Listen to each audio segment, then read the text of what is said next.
Hi, Alastair McLellan, Dominic Ponsford here, Editor-in-Chief of Press Gazette. Thanks for joining us. Hello. And yeah, you're the editor of Health Service Journal, Editor-in-Chief or editor? I'm not, Editor. I always don't like editor-in-chief titles. Sounds too much like an overhead. Too easy to cut.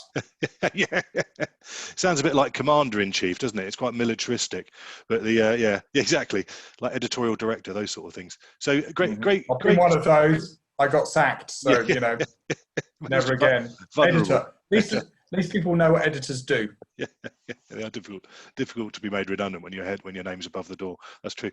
The so look, thanks for joining us. And you know, first, I'm not wearing a hat, but if I was, I would take it off to you because been closely following like the amazing work you've been doing at Health Service Journal. And while it's obviously been a horrible time for the country, it does feel like it's been a bit of a special period in some ways for journalism, and certainly for some of the stuff that you guys are doing. So I just thought, you know, I just start off with a bit on that really, and kind of where you are. I guess it feels like for us, we're slightly normalizing a little bit from that very, very high adrenaline period where a lot was happening. But you know, where are you kind of with it now? You're obviously still working from home, etc.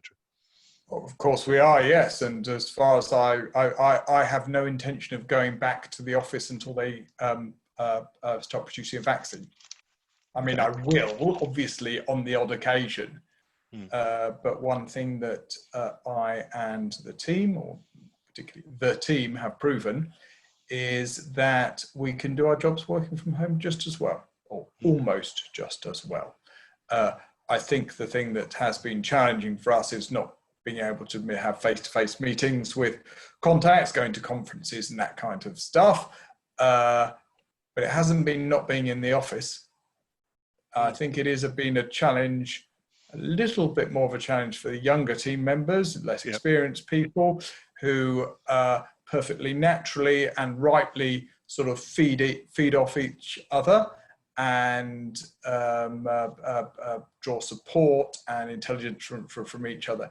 But quite honestly, the nature of the tools that we have at our hands, we use Microsoft Teams, other systems are available, has kept that sort of newsroom chatter going pretty effectively. And we've done things like we make sure we always have 9:45 meeting every morning without fail, all hands. Sometimes they only last 90 seconds, but it's there. And then a couple of times through the day, we have digital tea breaks where people can just jump on a Teams chat and have a cup of tea and talk about something else other than the performance of the NHS. But certainly it has been an astonishing period. I mean, it might be worthwhile, Dominic, if I tell you a little bit about the sort of story of HSJ during the pandemic. Would that be useful? Yeah. So yeah, I mean, I was interested really to kind of know at what point you realised that this was going to be a massive thing, and how you kind of you know, sort of ground the gears into action and kind of, you know, set about tackling it. So I am not going to pretend that we had any great sort of foresight that this was going to be the world-changing event that it proved to be. Though clearly we were aware of the possible impact of some kind of pandemic, because we've been writing about that over many years. You know, it started, I suppose, with NHS England trying to kill me. I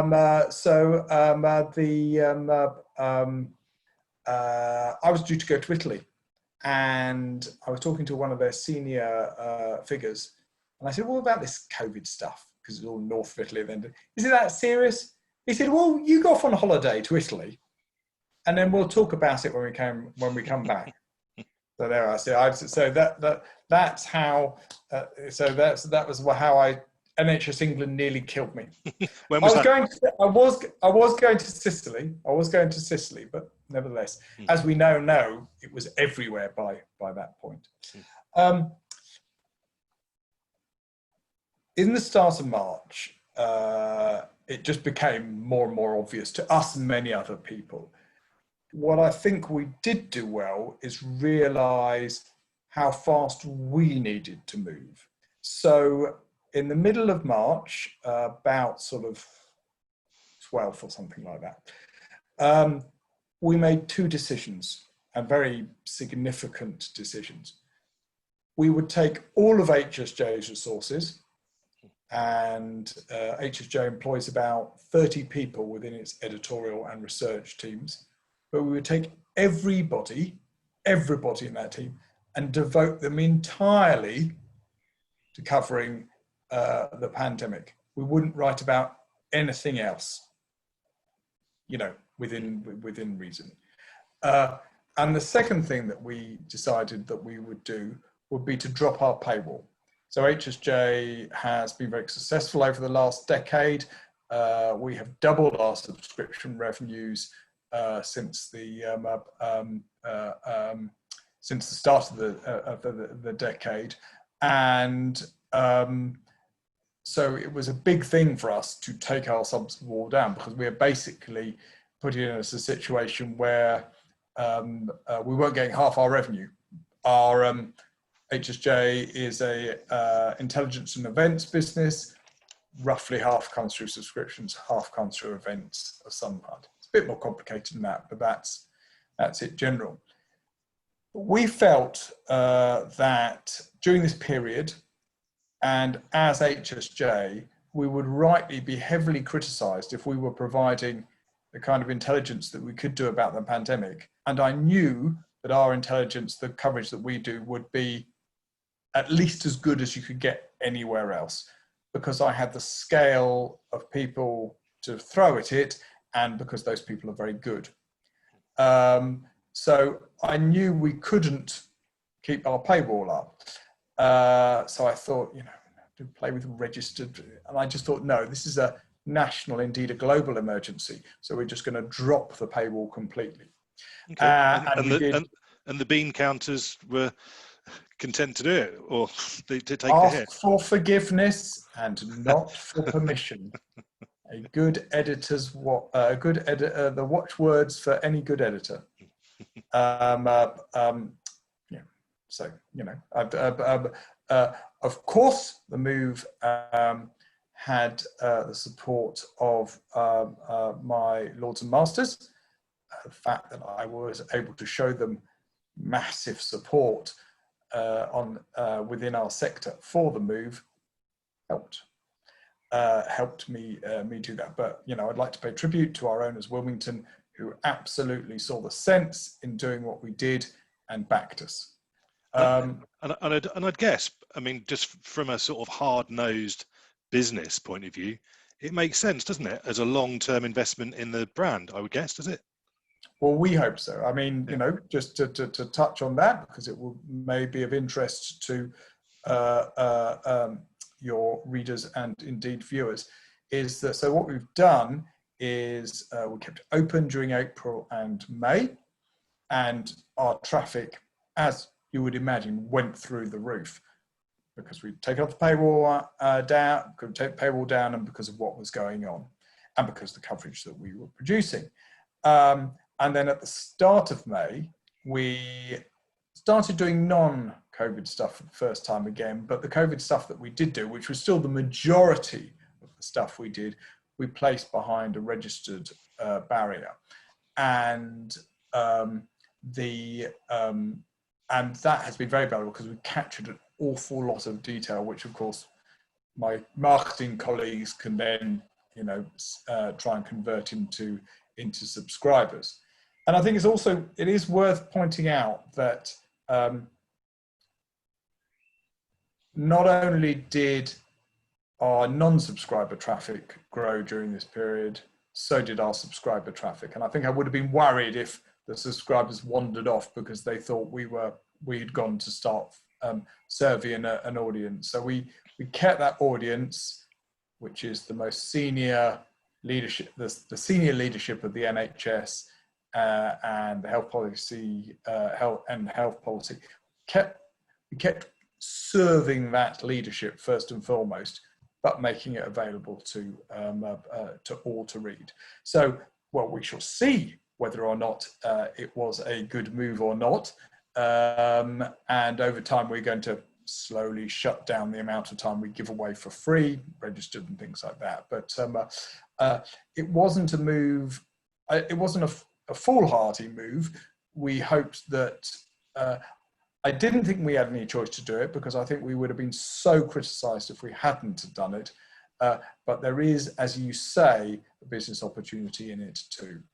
What sort? Are you able to share any of the sort of stats in terms of what you've done traffic-wise? Well, I mean, it's first worth saying that you know, HSJ's audience normally is a very small one. You know, it's 30-odd thousand people. It's not a volume thing, it's a seniority thing. So from Matt Hancock and Simon Stevens, the Chief Executive of NHS England, down, anybody who holds a senior leadership position in the NHS reads HSJ.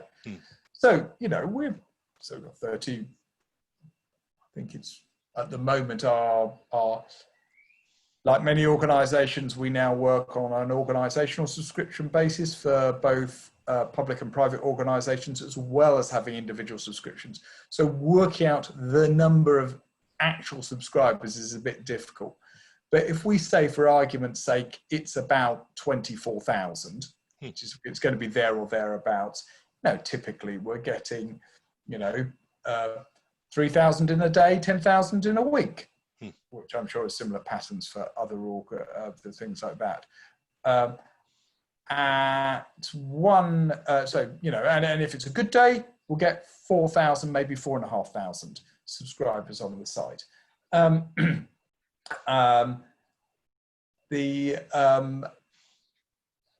one time, when we broke one particularly big story on HSJ, we had 260,000 users on the site at the same time. Wow. So, you know, it was just... Wow.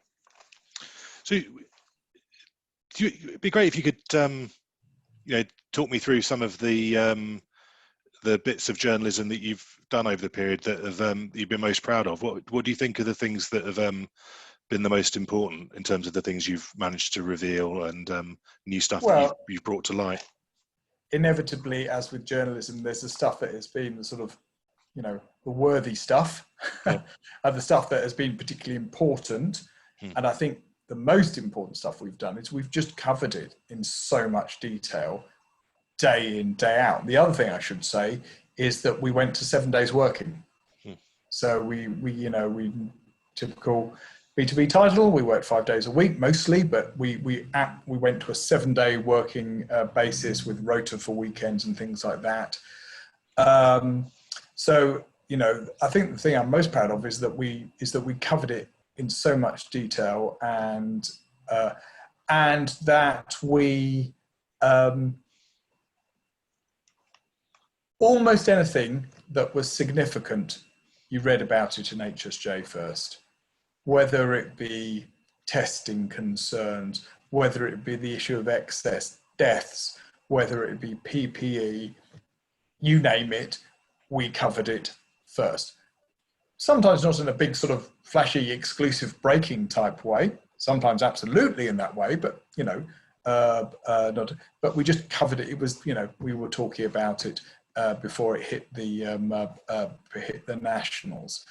And so that's the thing I'm most proud of, along with the performance of my colleagues. And one of the greatest, the most encouraging thing for me, the best thing for me out of this whole thing is how some really, really great journalists whose work is known to people in the NHS at a senior level and to a few, you know, healthcare correspondents and other people like that, but isn't more widely known than that. And that lots and lots of people have seen it. And we have had specific praise for our coverage from Nick Robinson, Fraser Nelson, and Dorothy Byrne, the head of news at Channel 4, who in her lecture she gave to the Reuters Institute singled out HSJ as an example, and that's been the most positive thing for me as a journalist about it. Those journalists don't poach them. Those journalists have had proper recognition for the quality of their journalism, which of course is always very high, but now lots of people have seen it. In terms of specific stories, well, you know, I think we have done a lot on the fact that the government has been playing fast and loose with statistics, and it was our coverage that led to the UK Statistics Authority writing to Hancock, telling him to clean up his act. A lot of people will be aware that they've just announced that they're going to end the program of protecting people, vulnerable people, the so-called shielding program. We revealed that a week before it happened to HSJ readers.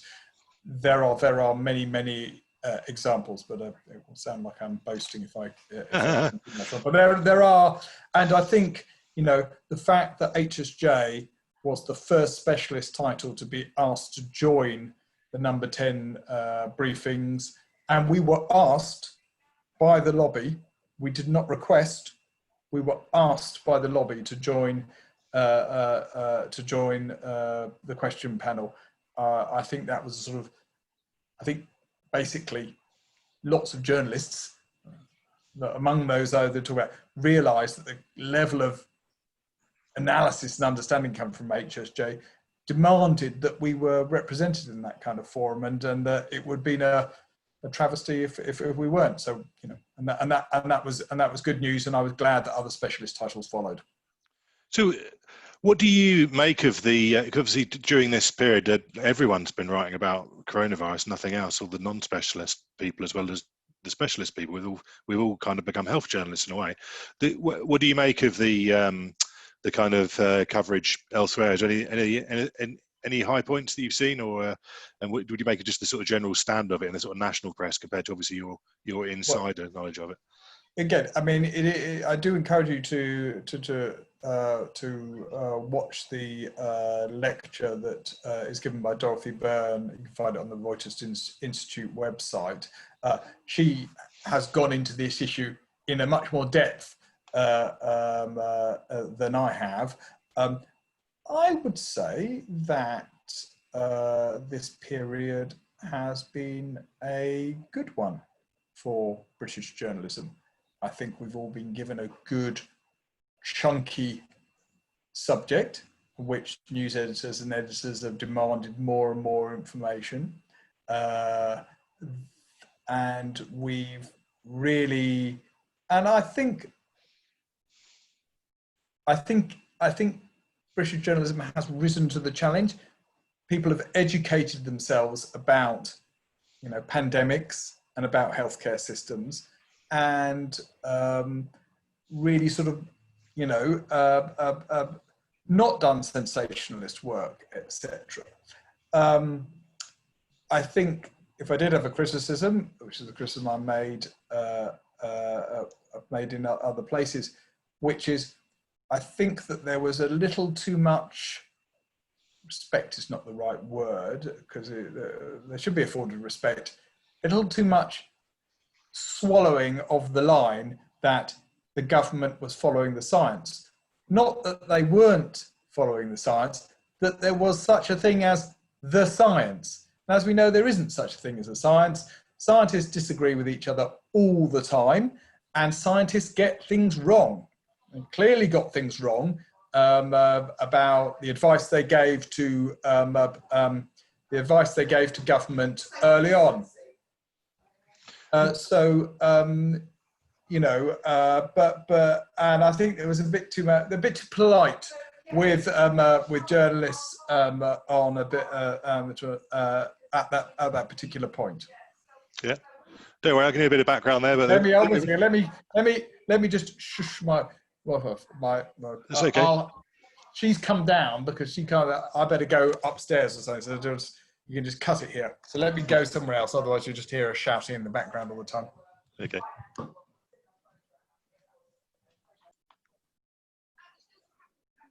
So the next thing I was going to ask you about, I guess the other side of the coin is, what do you think about the media handling, the government media operation? They stopped the daily briefings today, which. Hurrah! Hey. Hurrah! Hurrah! they outlived their usefulness by some way. Do you think they stopped shedding light and? A long time before they finished, yes, and they're just. Yeah. What do you think in general about the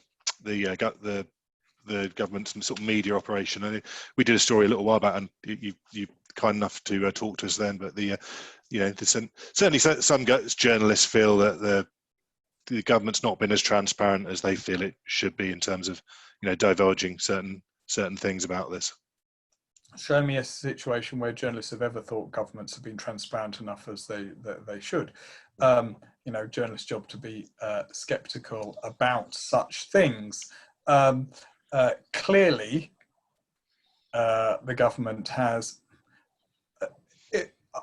I would say this. My reflection is the government got themselves into a situation which they needn't have to, setting the 100,000 test target, for example, and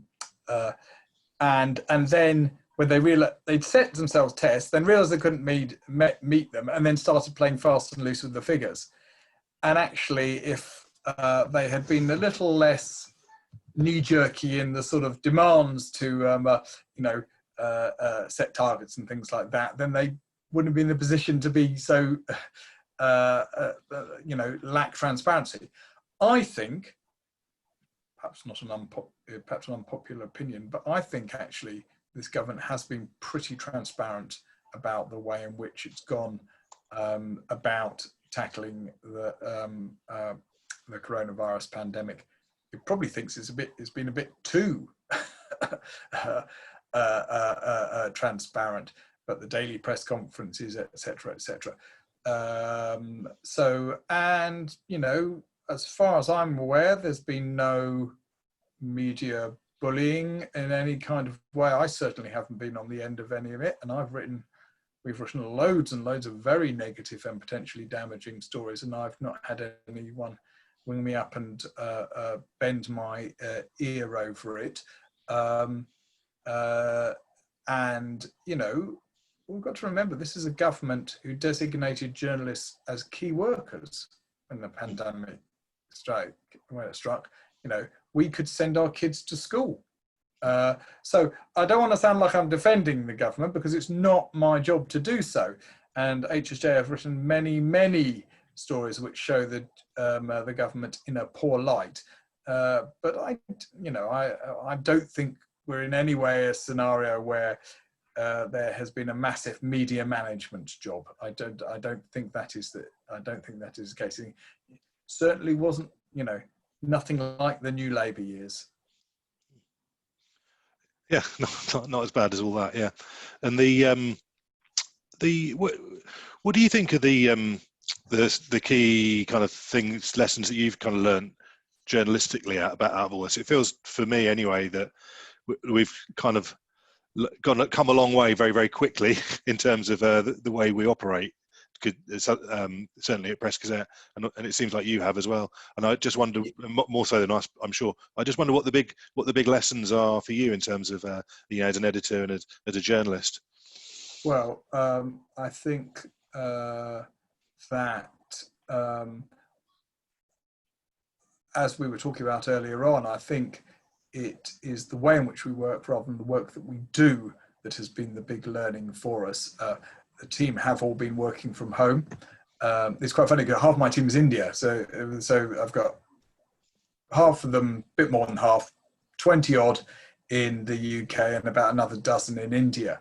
And of course, all my Indian colleagues, they've all been sitting at home as well. So it's quite strange. We all sort of feel that we're all part of doing the same thing. But the work has continued. The work has been every bit as high standard as it was beforehand. There are some shortfalls, pitfalls, as we discussed earlier on. But it has been possible to work very well from home. So that's and I think that will be a very significant thing. You know, the idea of the newsroom. I wonder how much that will be challenged by this period, as it will be challenged in many different workspaces and professions. I mean, other things, the importance of data journalism. You know, so many big stories have come out of journalists crunching data or taking what scientists have done and analysing that. That's very significant. It did feel as if sort of social media was becoming less important in some kind of ways, but certainly if my followership is anything to go by, there has been a massive enthusiasm out there for people to follow experts and indeed people like myself, sort of specialist hacks and things like that, on social media and sort of get it directly from the horse's mouth. So I think those would definitely be my three takeaways. Okay, thanks for all that. I guess final question, if I may. The Press Gazette, it's been we're sort of back to 2008 really, only worse in terms of writing about cutbacks and closures. How's the future of journalism looking from your corner of the world? B2B. I know you said a lot of the money's from events, which is still very, very challenged, isn't it? But hopefully, yeah, we're not doing any face-to-face events in 2002. 2002, lots then, 2020, yeah. Because we don't think people in the healthcare would deem it responsible to do it, even if the government allowed us to do so. I would say this, as far as we're concerned, healthcare in this country is about to go through, is going through right now a huge transformation. It's going to have even more money spent on it. So there's going to be a lot of money around and there's going to be change. And that's a good environment for information intelligence providers to operate in.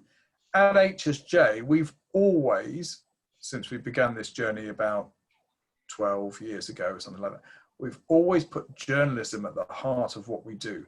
Our view, rightly or wrongly, still backed by our bosses, is that investigative journalism is the best way to understand a subject, to build contacts, and taking an investigative journalistic approach to the subject, in our case healthcare, allows us not only to produce big breaking stories, which we do all the time, but also to produce in-depth analytical pieces that we can sell for 4-figure rather than 3-figure sums in terms of subscriptions. And that has been the secret of HSJ's success.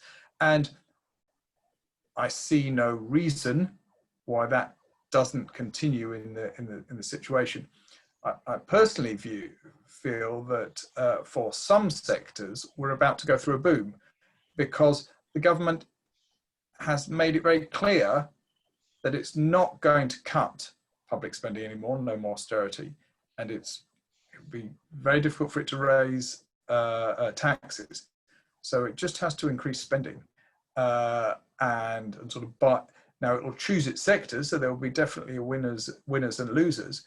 But in certain sectors, and healthcare will be foremost amongst them, there's a real opportunity for people to provide good quality information and intelligence. And as I say, if you done the right way, good quality journalism can be absolutely at the heart of that.